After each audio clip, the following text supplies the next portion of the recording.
el capítulo del libro, que forma parte del proyecto del doctor Alberto, lo escribió el doctor Mario Melgar, que es el director del Centro Partido de Trabajo. Lamentablemente él no pudo venir, no pudo asistir a impartir esta plática y me pidió que lo representara, y por eso mi participación acá en cuanto a preparar la presentación del capítulo relacionado a este proyecto.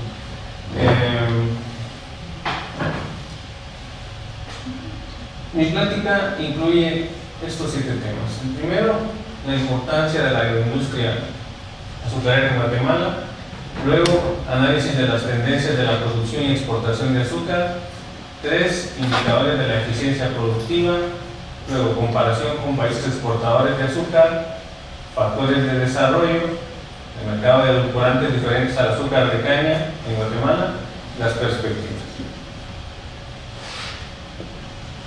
Acá pueden ver ustedes el mapa de Guatemala, localizado en el sureste de México, y dentro de Guatemala el área cañera se localiza en la costa sur, en la costa del Océano Pacífico. Y aquí el área ampliada son aproximadamente 270,000 hectáreas. El 80% de ellas es área administrada por los propios ingenios, solo un 20% es de productores particulares, que no son pequeños productores, son productores grandes. Y existen actualmente 12 ingenios. Son 12 ingenios los que manejan la casi totalidad del área.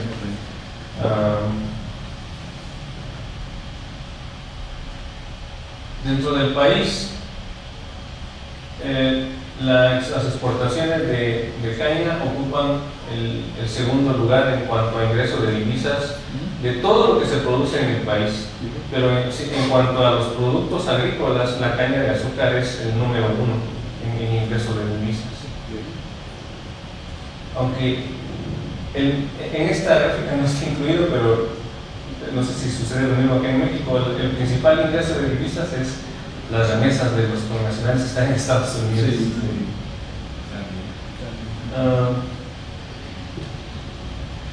En la zafra anterior, la 2014-15,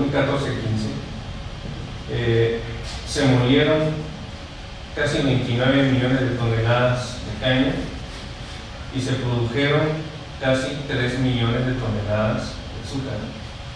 Y pueden ver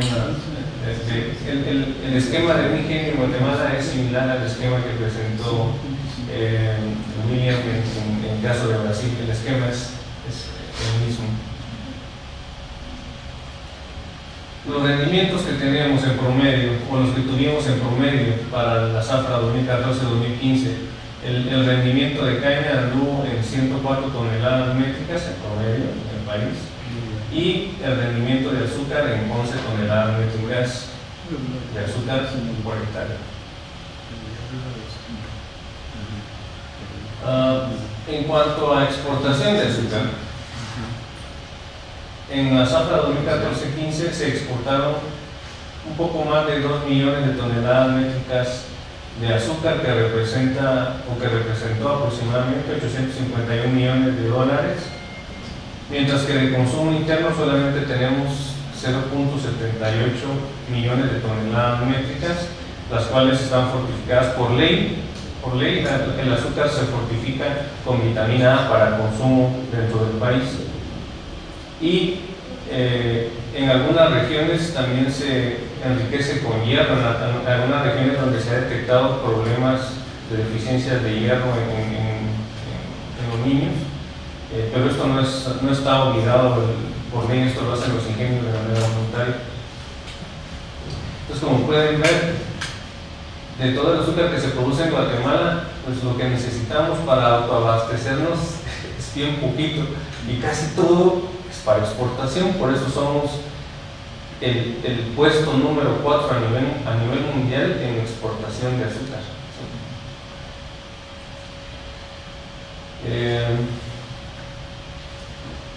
En Guatemala no solo se utiliza la caña para obtener azúcar, sino se obtiene azúcar, se obtiene electricidad y se obtiene etanol. Y de los subproductos del azúcar, nosotros le llamamos cachaza a lo que queda de sedimentos en el proceso de obtención de azúcar, y eso se utiliza como fertilizante para la cachaza en Brasil, que es una bebida alcohólica muy buena. Y además, como subproducto de la obtención de etanol, se obtiene vinaza, que también se utiliza como fertilizante en los campos de caña de azúcar. Y la ceniza también que queda como producto de la quema de bagazo también se utiliza como fertilizante. Y de lo que queda de la vinaza todavía se produce metano. Y bueno, entonces de todo este proceso, durante el 2014-15 se generaron 2.600 gigawatt hora por año, lo que representa casi 1/3 de lo que el país consume. Eso es bioelectricidad. Claro, esto es en época de zafra, ¿verdad? La zafra en Guatemala inicia en noviembre y termina en mayo.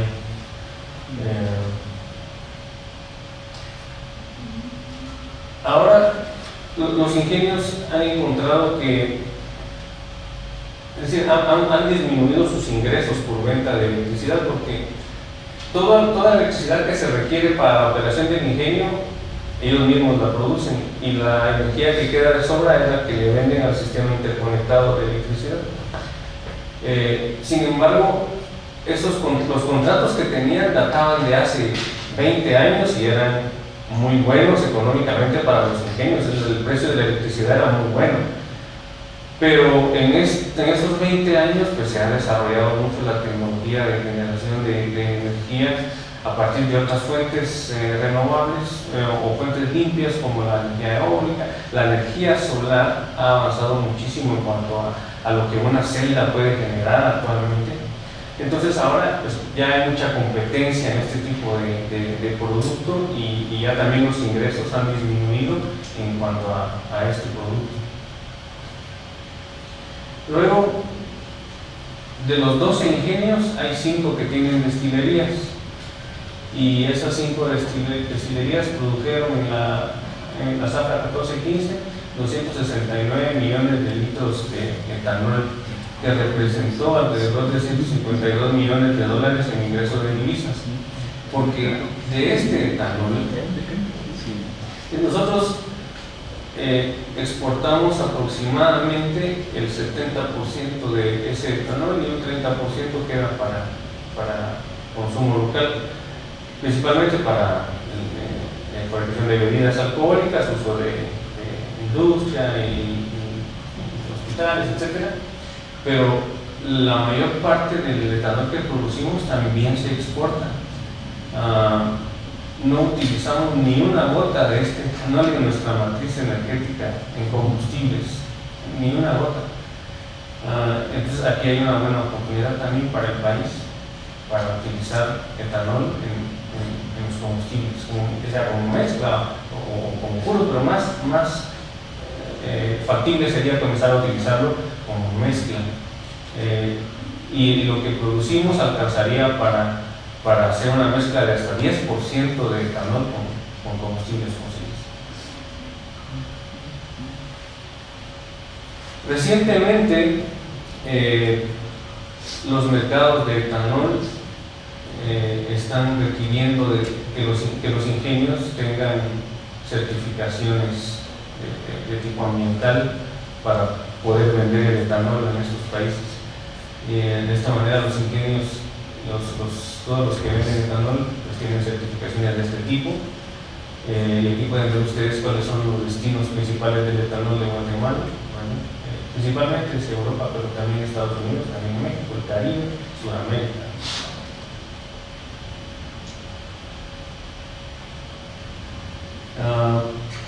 La industria azucarera en Guatemala genera 65,000 empleos directos y 350,000 entre directos e indirectos en la época de zafra.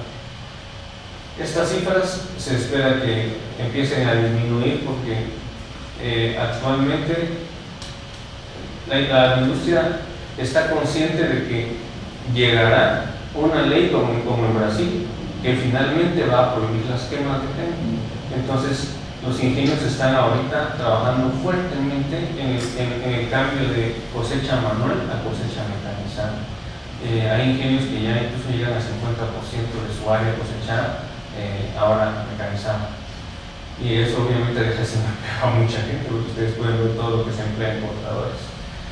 Y las condiciones económicas del país pues no son como las adecuadas para absorber esa mano de obra que va a quedar sin trabajo, de tal manera que los ingenios lo que están haciendo como para paliar esto es aliarse con un instituto técnico de capacitación y productividad y dar capacitaciones en los mismos lugares de donde provienen los cortadores, que normalmente es el altiplano del país.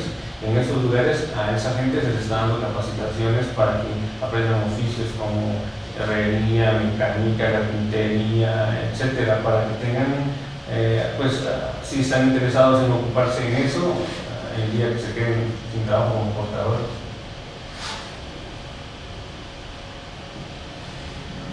Aquí en esta gráfica podemos ver cómo se ha comportado la producción de azúcar en Guatemala.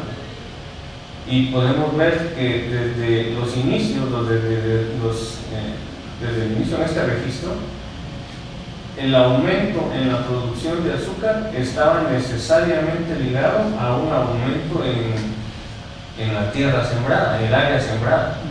Si queríamos producir más, había que sembrar más tierra, pero a partir de acá empieza a despegarse la producción y el área sembrada, de tal manera que toda esta área que está aquí entre estas dos curvas representa el área que se ha ahorrado para uso en siembra de caña de azúcar como consecuencia de la mejora en los rendimientos del cultivo.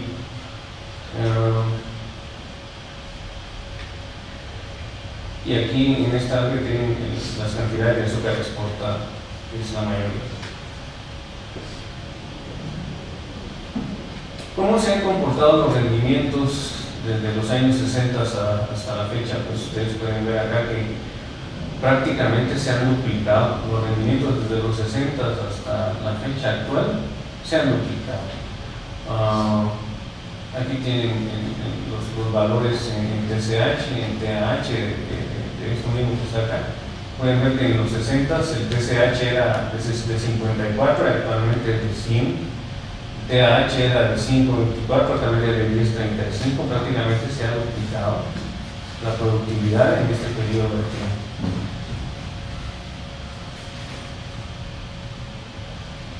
Los indicadores de eficiencia productiva, ustedes pueden ver en este cuadro un resumen de los ingenios que producen azúcar en Guatemala. Están ordenados principalmente por la capacidad de molienda diaria. El ingenio más grande que hay en Guatemala es el ingenio Magdalena, que tiene una capacidad para moler 36.000, casi 37.000 toneladas al día. Y los más pequeñitos, ¿verdad? Santa Teresa y La Sonrisa, que no están en el área cañera. Todos estos ingenios están en el área de la costa sur que yo les mostré, y estos dos están fuera del área cañera, son ingenios muy pequeños. Aquí pueden ver también los años de fundación. El ingenio más antiguo es el ingenio Pantaleón, que se fundó en 1870, y Concepción, que ahora son una misma corporación Pantaleón, que incluye el ingenio Concepción. Son los más antiguos, pero la historia se remonta, igual que en todos nuestros países, como lo presentó William en el caso de Brasil. La historia de la caña de azúcar en su país se remonta a los años 1500, después de la venida de los españoles, cuando ellos trajeron la caña de azúcar acá al continente.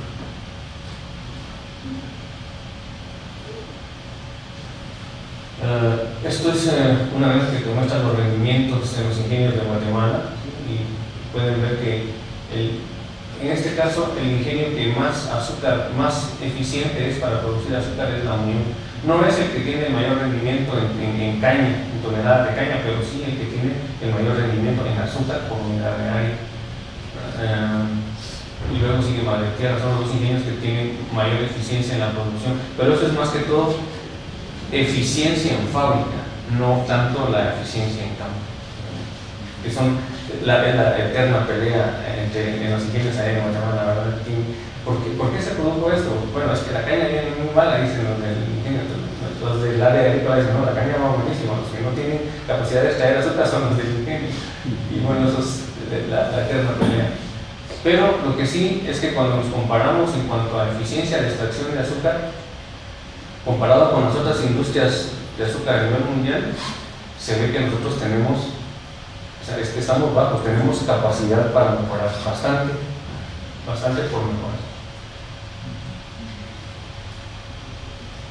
Estos son los principales exportadores de azúcar a nivel mundial. Pueden ver que el primer exportador, que a su vez es el principal productor, es Brasil.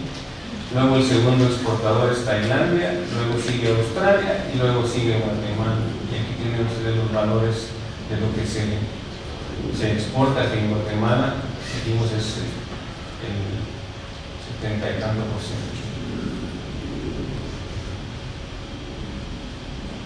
Esto es una gráfica que muestra la eficiencia en la productividad de azúcar de los principales países exportadores.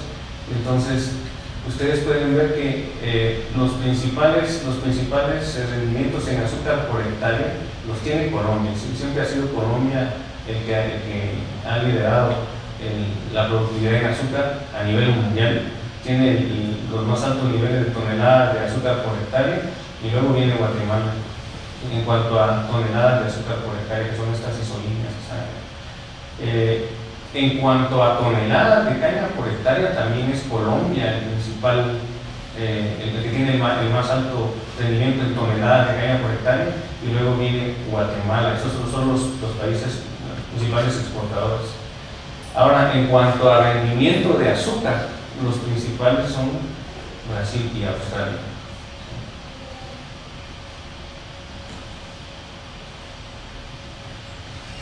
¿Cuáles han sido los factores que han incidido en la agroindustria de azúcar de Guatemala para lograr los resultados obtenidos? Pues son varios factores. No podemos decir que solamente el factor tecnológico, aunque el factor tecnológico también ha jugado un papel importante, pero primero, el factor ecológico. Las condiciones ambientales para caña de azúcar en Guatemala son muy favorables. Eso es un factor que definitivamente ha influido en los altos niveles de productividad. Luego, la organización gerencial. Como ya les dije, en Guatemala solo hay 12 ingenios, 12 dueños. Es el centro de investigación para el que yo trabajo funciona con financiamiento 100% privado. En el mundo solo hay 4 centros privados de investigación en caña, y Guatemala tiene uno de esos. Entonces, el hecho de que sea industria privada, que tenga una organización gremial, porque además están unidos como gremio, tienen un método de exportación que ellos mismos han definido para evitarse malas prácticas de comercio entre ellos mismos. Tienen una terminal de exportación de las más eficientes en el mundo. Hay diversificación de productos, no solamente se produce azúcar, y recientemente se ha adoptado un enfoque de sostenibilidad. Y quizá no tanto porque se diga, bueno, debemos hacerlo así, sino que también los mercados, las tendencias, la sociedad ha obligado a que se adopte un enfoque de sostenibilidad. Ya no se puede seguir produciendo sin tomar en cuenta los recursos naturales y los recursos que la sociedad utiliza en su conjunto. Luego, la gestión de la administración, la capacidad de inversión, los convenios, la capacidad de convenios que pueden tener como industria privada. Y luego, en el aspecto tecnológico, pues obviamente las operaciones que se realizan en campo, ¿sí?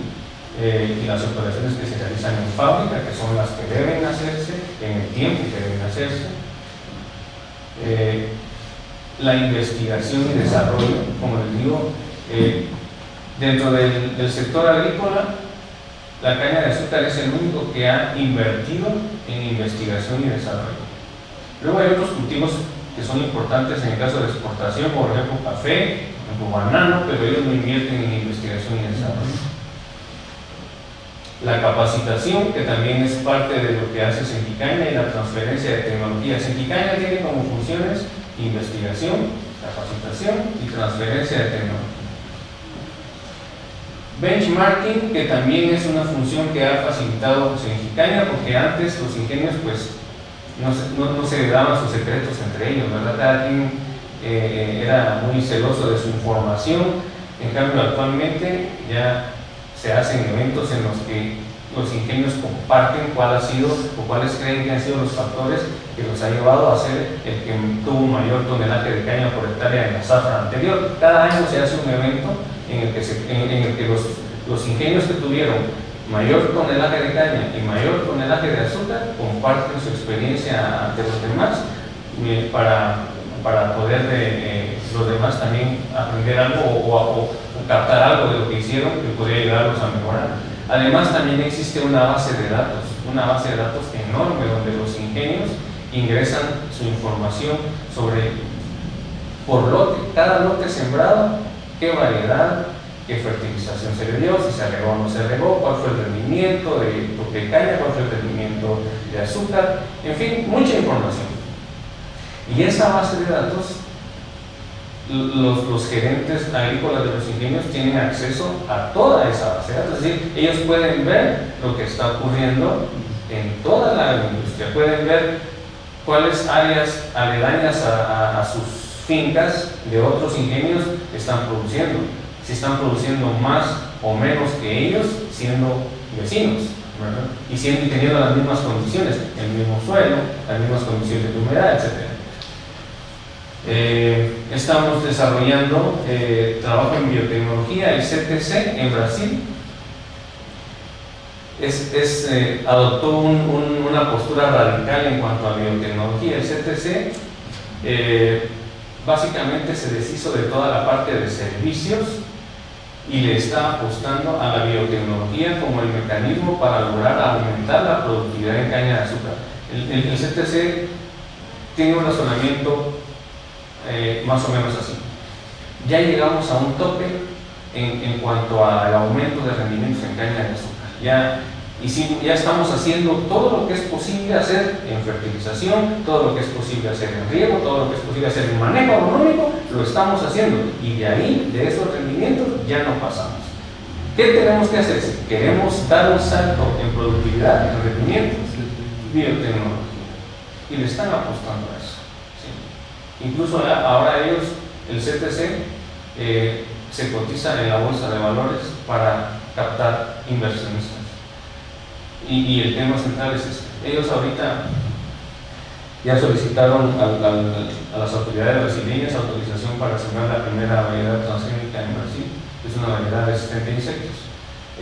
Lo solicitaron este año, en febrero, y se espera que el año entrante ya tengan la autorización. Lo cual no implica que ya vayan a sembrar la caña transgénica porque no tienen semilla, porque las leyes en Brasil obligan a que en fase experimental todo el producto obtenido del transgénico se queme, de tal manera que cuando ellos obtengan la autorización comercial podrán empezar a multiplicar la semilla. Luego, pues la productividad, ¿verdad? Que es como un resumen de todo lo demás que se ha hablado. En la parte social, esto también es un factor que ha incidido en el progreso que ha tenido la industria de azúcar en Guatemala. El enfoque de responsabilidad social y empresarial, desde hace muchos años que la industria creó Fundazúcar como su brazo social y realiza mucho trabajo en el área de azúcar, en la costa sur, realiza muchas actividades relacionadas con educación, salud y desarrollo municipal. Senquicaña escribió un libro, se llama El cultivo de la caña de azúcar en Guatemala, y en el capítulo 1 se describe, se encuentra un poco más de información sobre esta parte de acá, el factor tecnológico en el desarrollo de la industria azucarera de Guatemala. Y el libro está gratuito en la página web de Senquicaña. Ahora, en cuanto al mercado de edulcorantes diferentes al azúcar de caña, pues ya se mostró este esquemas o de las principales categorías y tipos de edulcorantes. Vemos que tenemos calóricos y no calóricos, y dentro de los no calóricos hay naturales y sintéticos, y dentro de los calóricos ahí está la sacarosa, el jarabe de fructosa, etc. Entonces, pues este es el negocio de la industria azucarera principalmente, y este cuadro que está acá muestra las importaciones de edulcorantes diferentes a azúcar de caña en Guatemala desde el 2011 hasta el 2015. El resumen de toda esta información es más o menos lo que dijo William respecto a Brasil. Esto, de momento, la industria no lo considera como una amenaza, es decir, estas cantidades son relativamente bajas en comparación con lo que produce la industria azucarera, y aún no se considera que sea una amenaza.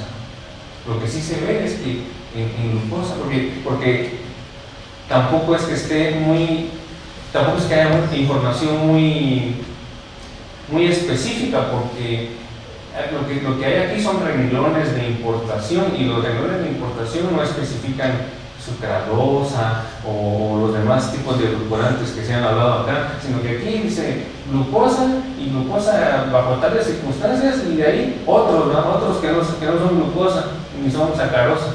Entonces ahí entran todos los demás, pero en realidad el que tiene valores más altos es el de glucosa. Entonces lo que vemos aquí es que hay una oportunidad de negocio, que se está importando regular cantidad de glucosa, de repente la podemos producir nosotros y reducir las importaciones.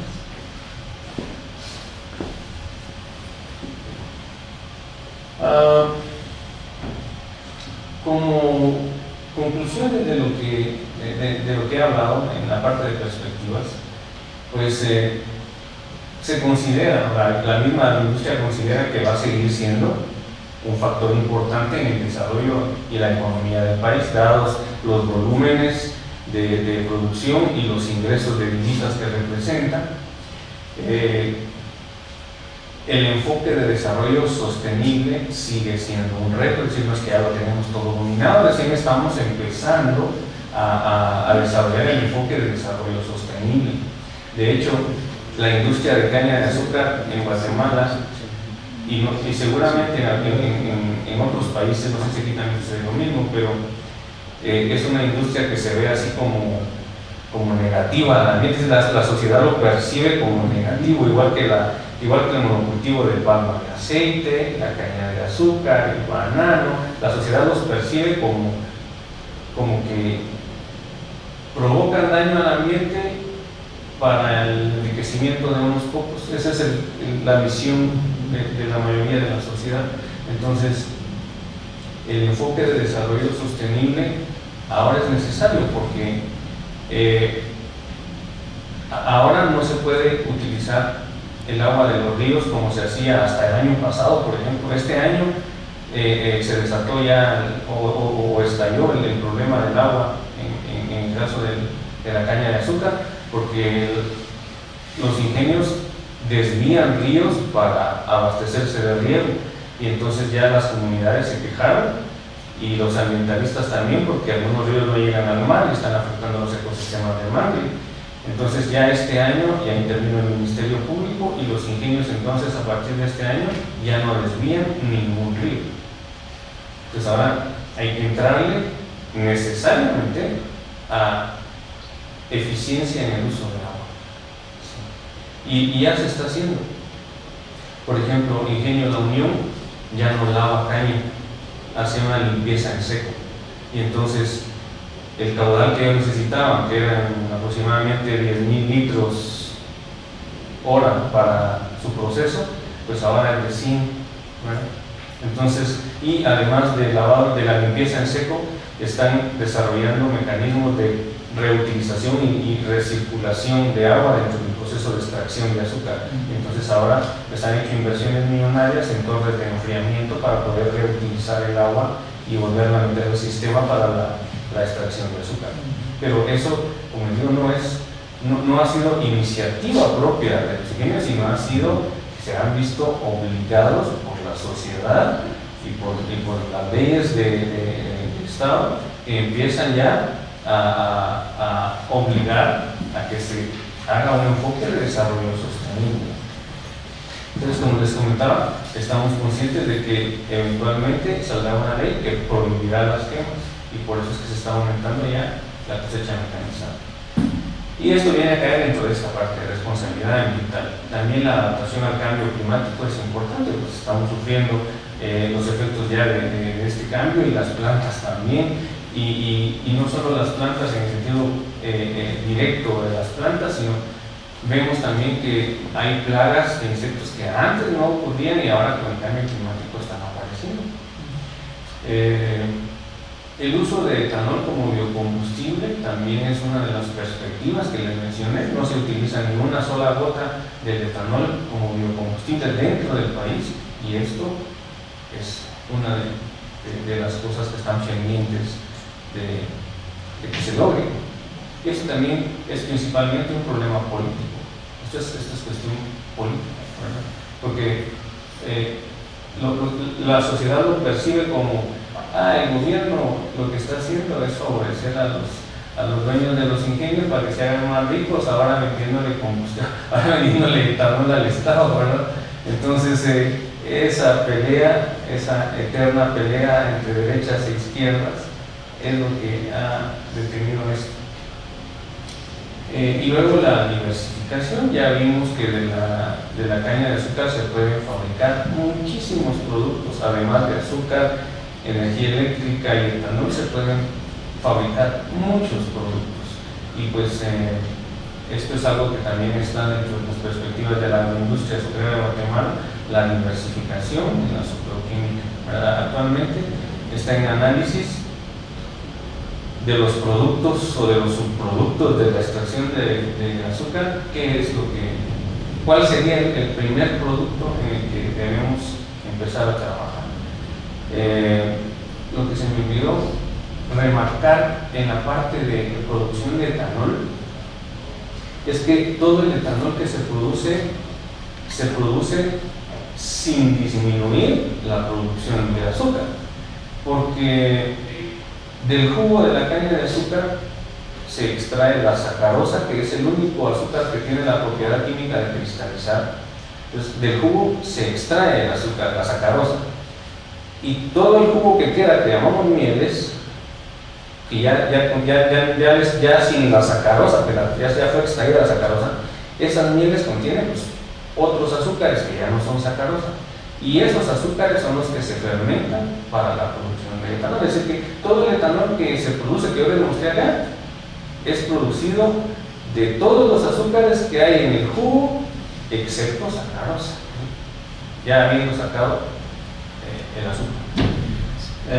Y esto pues es lo que traía para compartirles el día de hoy. El doctor Melgar agradece la colaboración de estas personas en la redacción del capítulo del libro que le correspondió a él, y pues les agradezco su atención, y si puedo responder a algunas dudas que tengan, con mucho gusto.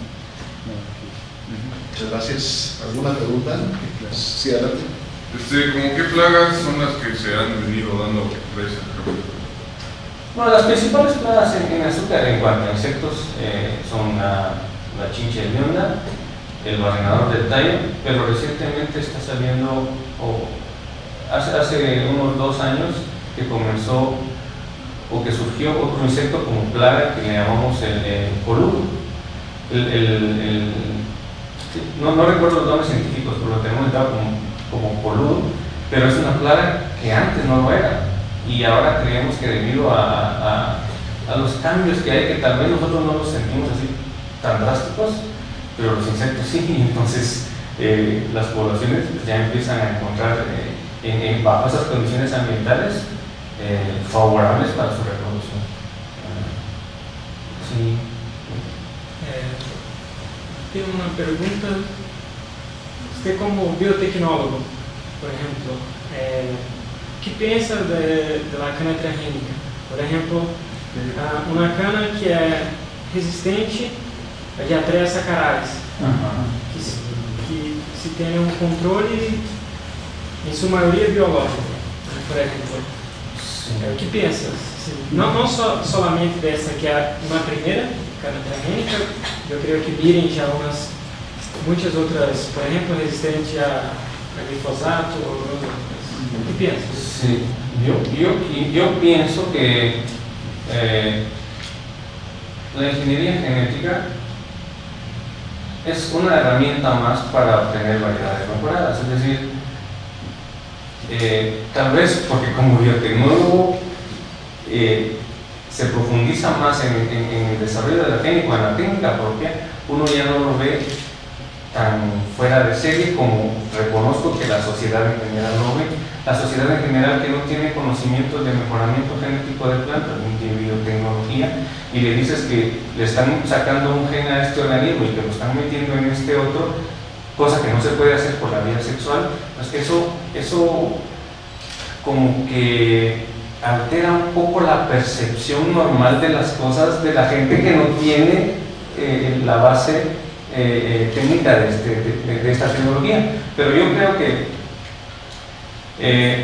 en primer lugar la tecnología de transgénicos está favoreciendo grandemente a los productores y las características que principalmente han desarrollado las empresas en transgénicos, que son resistencia a insectos y resistencia a herbicidas, favorecen principalmente al agricultor. El consumidor final no se ve favorecido porque realmente no obtiene un precio más barato por el producto, pero el agricultor obtiene un mejor control de plagas, un mejor control de malezas, indirectamente logra un mayor rendimiento y por lo tanto un mayor beneficio económico, que es la finalidad última de quien hace agricultura, exceptuando los que no son excedentarios y solo lo hacen para producir su propio alimento. Pero eso en general creo que ha beneficiado a los agricultores y las estadísticas que hasta el momento han salido, los estudios más completos que se han realizado sobre los cultivos transgénicos desde que se desarrollaron y salieron comercialmente en 1996, el mayor estudio lo realizó la Academia Nacional de Ciencias en Estados Unidos y lo publicó este año. Es un estudio que se basó en 900 investigaciones sobre transgénicos con más de 50 investigadores, y sus principales conclusiones son: primero, no existe mayor riesgo en comer alimentos modificados genéticamente que sus contrapartes convencionales. No existe ninguna evidencia que muestre que haya un mayor riesgo de esto que lo otro. Segundo, el uso de cultivos resistentes a insectos no ha significado un mayor daño en la biodiversidad en las fincas. Por el contrario, en algunos casos se ha encontrado que donde se ha sembrado variedades resistentes a insectos hay más biodiversidad de insectos benéficos que cuando no se usa la tecnología de transgénico resistente a insectos, porque obviamente entonces hay que controlar los insectos mediante insecticidas. Y tercero, que definitivamente los agricultores se han visto beneficiados económicamente al utilizar esta tecnología. Y ahora son millones de agricultores los que se están viendo beneficiados por los cultivos transgénicos.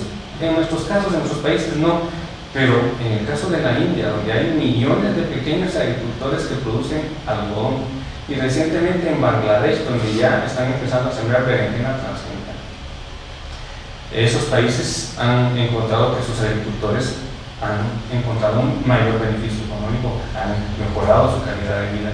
Entonces, lo que sucede es que existe una percepción general negativa de esta tecnología en la sociedad, porque existe mucha desinformación en las redes sociales. Si uno busca en internet, en los Simpsons los satirizan, ¿verdad? Y buscan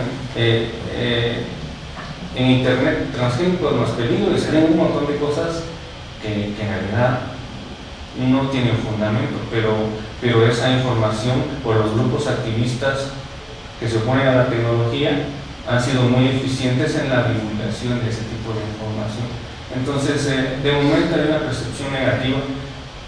Creo que a largo plazo eso finalmente terminará como sucedió con otras tecnologías que también tuvieron un rechazo al inicio, ¿verdad? En el caso de las vacunas, el ferrocarril, en fin, el doctor Melgar, que es el director de Sindicaña, él fue el que primero llevó la computadora a la Facultad de Agronomía de la Universidad de San Carlos, cuando recién se estaba saliendo la tecnología de las computadoras, él llevó la primera computadora a la universidad.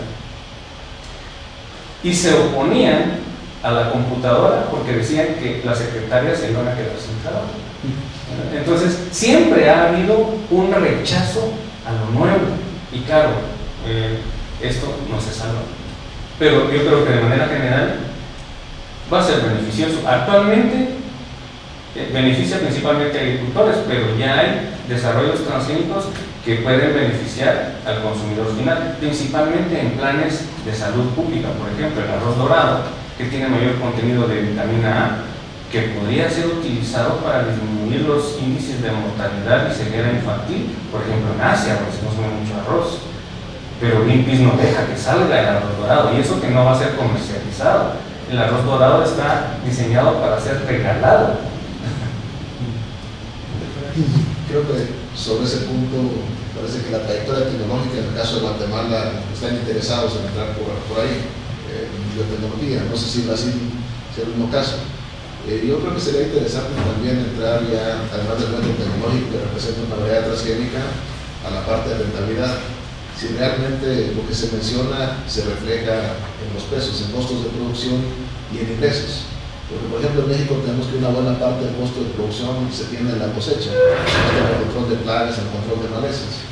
Pues, pareciera que la parte transgénica aquí debe ser una vía para nosotros. La otra cuestión que veo es que a ustedes les ha resultado bastante bueno el mejoramiento genético tradicional. En Brasil ha aumentado el rendimiento en 30 toneladas por hectárea, de los 70 para acá. Ustedes también han duplicado los rendimientos en campo con el mejoramiento, y a lo mejor más bien continuar con ese mejoramiento, tal vez asistido, puede ser una trayectoria que también habría que explorar en el caso de México. Sí, definitivamente es una de las principales opciones de México, que tiene muy poco trabajo en ese sentido. Y de hecho el mejoramiento convencional es un muy buen negocio. Yo platiqué con el director general del CTC, que estuvo hace poco en Guatemala, y él me comentaba de esto que yo les transmití a ustedes. El CTC se está tirando a apostarle a la biotecnología y están haciendo inversiones millonarias en biotecnología, y todavía no reciben de regreso ni $1 de retorno por esa inversión, porque todavía no les autorizan la siembra comercial de caña de azúcar. Y entonces le digo yo al director del CTC, mire, y si ustedes han invertido tantos millones de dólares en biotecnología y todavía no reciben $1 de regreso, ¿cómo se mantiene el CTC? ¿Cuál fue su respuesta? Por las regalías que recibimos de las variedades generadas por mejoramiento convencional. Eso me dijo, si nosotros tiráramos el negocio de biotecnología, el otro del negocio es muy buen negocio. ¿Cómo se puede subsistir? Y es un muy buen negocio. Claro, también la gente en la sociedad que no está relacionada con el tema de mejoramiento genético tiene una percepción negativa, porque el mejoramiento genético como actividad tiene como producto final una variedad mejorada, y para proteger su producto final, porque de ahí tiene que regresar la inversión mediante la venta de semilla. Si la semilla es buena, el agricultor la va a comprar y de ahí va a regresar el dinero invertido. Entonces la empresa semillerista debe proteger su producto final, y eso es patentar. Ese es derechos de propiedad intelectual sobre las variedades mejoradas. Y la mayoría de semillas que se venden y que los agricultores utilizan son variedades mejoradas y están patentadas, pero nadie se para a pensar en ello, ¿verdad? El agricultor va a comprar su semilla, si siembra tomate y siembra un híbrido de tomate con su semilla, normalmente es una empresa holandesa la que desarrolla el híbrido. Al comprar la semilla está pagando los derechos por usar el híbrido, lo siembra, y la gente en la sociedad cree que el agricultor obtiene su semilla así románticamente. Ahí está, pues ahí están las plantas y solo tiene que cosechar la semilla y volverla a sembrar, y no es así. No es así. Entonces, la sociedad tiene una percepción negativa sobre lo que es mejoramiento genético de plantas, y no, digamos, utilizando biotecnología, porque no se ha involucrado en saber qué es lo que hay detrás de lo que se come. Pero es algo bastante complejo. Muchas gracias. ¿Alguna otra pregunta? Yo tengo dos comentarios, aprovechando que es biotecnólogo. Como bien mencionó, se sataniza mucho la parte de los transgénicos. En nuestro país en 2011 tuvimos un boom con el maíz transgénico en la Secretaría de Agricultura. Y a mí me tocó estar inmiscuido en esa parte y nos decían que, por ejemplo, las formas de producción de algunos hortalizas como el tomate provocan más daño en organismos, incluso en un organismo genéticamente modificado. El detalle es que se sataniza mucho a la sociedad porque no es un proceso natural. En ese sentido, por ejemplo, para México también se comprobó que el maíz transgénico que se quería o se quiere introducir solo incrementa un 4% la productividad bajo condiciones de riego, sobre todo, ¿no? Bajo ese enfoque, ¿cuál es la postura, por ejemplo, digamos ustedes de Guatemala, porque compartimos también un centro de origen de maíz? En un centro de origen debería sacarse este tipo de tecnologías. Te voy a decir, en caña de azúcar, para hacer la comparación, solo hay un país en todo el mundo que ha autorizado siembra de caña transgénica, es Indonesia, que es centro de origen de la caña de azúcar. Y hay muchos estudios hechos en maíz precisamente que han demostrado que se puede sembrar maíz convencional, incluso maíz orgánico, junto con maíz transgénico, y pueden coexistir. A eso le llaman coexistencia, pueden coexistir. Pero claro, eso implica que haya cierto nivel de organización, de entendimiento y de acuerdos, porque sin eso, y si cada quien va a hacer lo que quiera, entonces es un poco complicado. Sí, pero por ejemplo, si la ganancia, como tú dices, es un 4% más con la tecnología que con la convencional, si eso no es suficiente para el agricultor, definitivamente lo va a dejar. Es decir, si le sale más cara comprar la semilla transgénica y solo obtiene 4% más de rendimiento y eso no paga los costos de la semilla, lo va a abandonar, lo va a volver a la semilla convencional. Así que la tecnología tiene que ser lo suficientemente buena para que el agricultor vea el beneficio y entonces regrese a comprar la semilla, porque nadie lo está obligando a que lo compre. Él regresa a comprar la semilla porque encontró un beneficio en ella.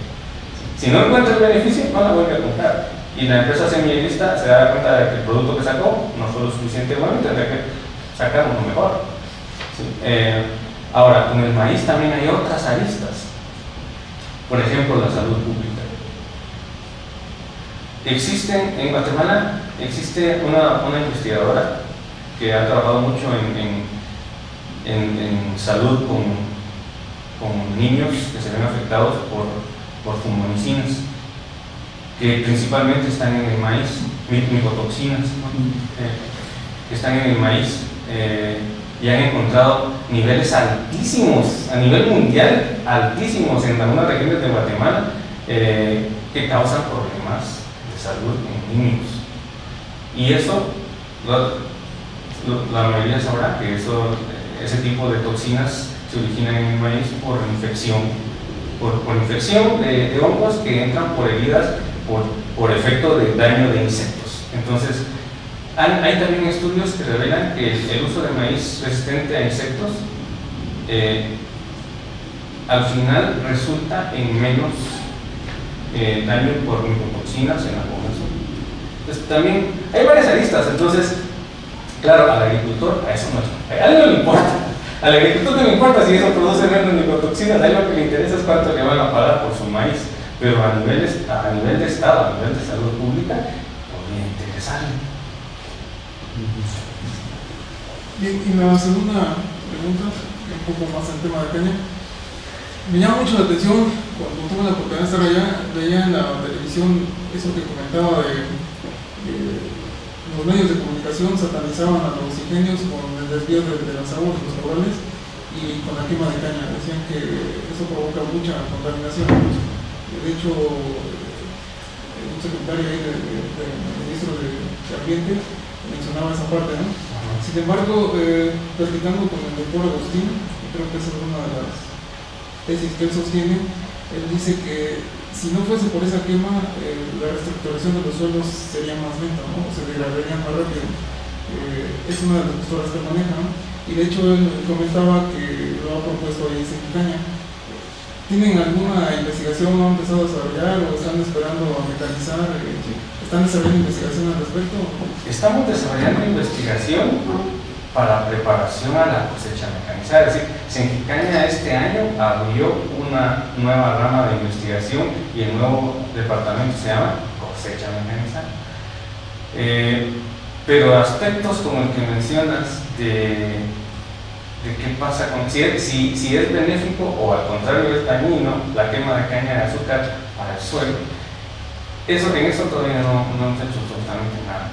Es que él sostiene que la caña al ser C4, la cantidad de dióxido que absorbe durante todo la biomasa que acumula es mucho mayor a la que desprende cuando se quema. Sí. Y la ceniza hace que el suelo actúe como un biofertilizante. Fíjate que eso que tú estás diciendo, si la gente de la sociedad que no está involucrada en el tema de agricultura, ciclo de carbón, ellos no saben, no es para ellos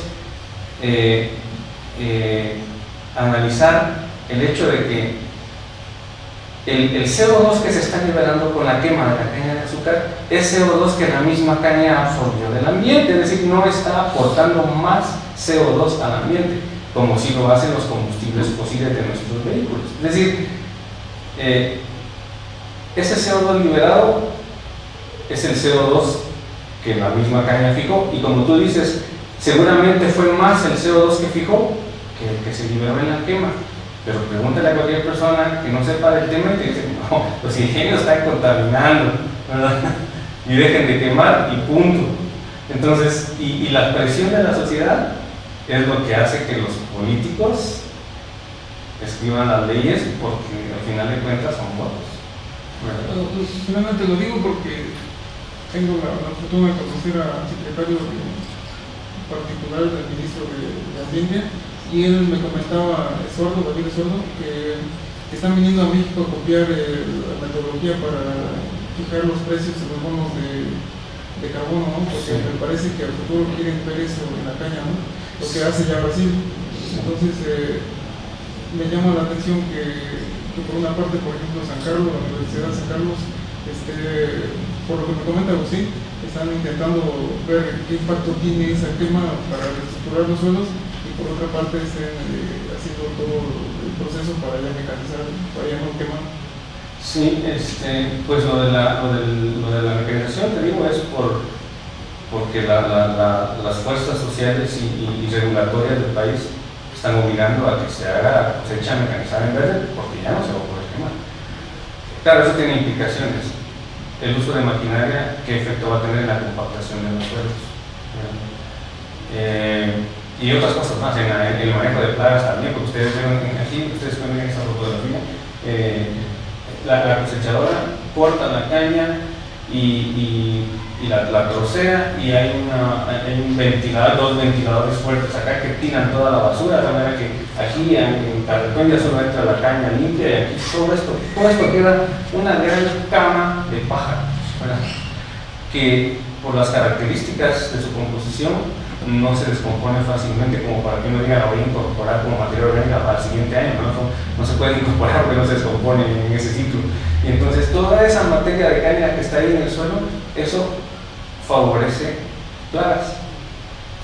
Entonces actualmente la industria azucarera utiliza el mínimo posible de aplicaciones químicas para el control de insectos, y utiliza mucho control biológico, utiliza parasitoides y utiliza diferentes hongos para mantener las plagas de insectos bajas.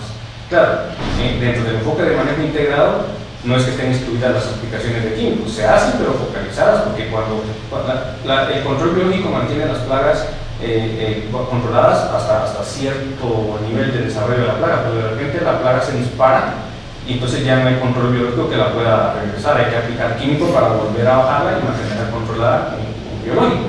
Entonces esto va a obligar a que haya más aplicaciones de insecticidas químicos, porque no hay control biológico que pueda controlar el desarrollo de plagas que hay con todo ese desecho de caña que va a quedar en el suelo. A no ser que se le encuentre un uso a esa paja, como por ejemplo el uso en etanol de segunda generación. Toda esa celulosa que queda ahí, el dinero que está tirado en el suelo, porque se puede convertir en etanol. Y eso se sabe desde los años 60, de que el etanol se puede fabricar de celulosa. El problema es que no se ha desarrollado una metodología que lo haga económicamente rentable. Muchas gracias. Los estudiantes ya encontraron varios temas interesantes de tesis ahí que pueden trabajar. Este tema de la caña, de la quema, es más por lo pantallante que es quemar un campo realmente que los efectos negativos que pueda haber, ¿no? Uno podría pensar, bueno, es que todos los insectos y la fauna que puede haber ahí, ¿qué pasa con la quema? Lo mismo le puede pasar si dentro de la máquina. Entonces hay que fundamentarlo un poco más. Bien, pues muchas gracias, doctor.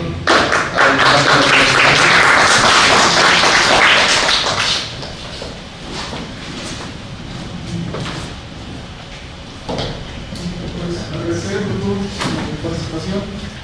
Sabemos que el doctor Mario estuvo muy de cerca aquí.